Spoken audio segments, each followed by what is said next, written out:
Bhojpuri industry में अक्सर अश्लीलता को लेकर सवाल उठता रहा है। इसी कड़ी में मशहूर लोक गायिका कल्पना पटवारी से जब सवाल पूछा गया तो वो भड़क गईं। कहा, अश्लीलता देखनी हो तो सोनपुर मेले का थिएटर देख लो।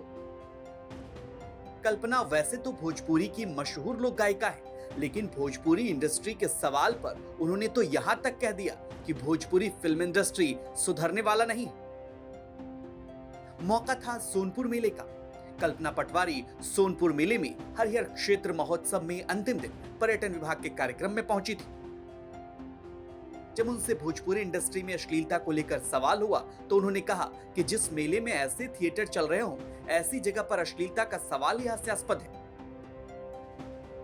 भोजपुरी में अश्लीलता पर बड़ा सवाल खड़ा करते हुए कल्पना पटवारी ने कहा, 20 सालों से भोजपुरी इंडस्ट्री में अश्लीलता का सवाल सुन रही हूं, आज तक नहीं सुधरा, शायद इस जन्म में नहीं सुधरेगा। वहीं इस दौरान उन्होंने कहा कि सिर्फ एक रास्ता है अश्लीलता पर करारा तमाचा मारने का, कि लोक कलाकार भिखारी ठाकुर को भारत रत्न दिया जाए।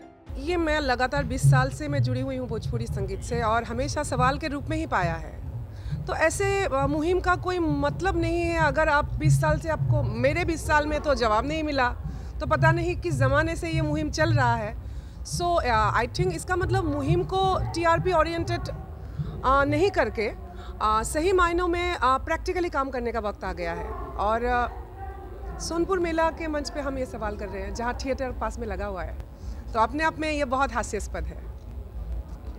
किस तरह से हमारे असम में प्रयात भूपेन हजारिका जी को जिस तरह से भारत रत्न का सम्मान मरणोपरांत के रूप में दिया गया है, हमारे बाबा भिखारी ठाकुर जी को भी मरणोपरांत भारत रत्न दिया जाए। मैं समझती हूँ कहीं ना कहीं ये एक्चुअली लक्ष्य हो जाएगा। अगर आप जो पूछे ना अश्लीलता का सवाल, तो अश्लीलता के मुंह पे जोरदार तमाचा तो ये होगा जिस दिन भिखारी ठाकुर जी को भारत रत्न मिलेगा।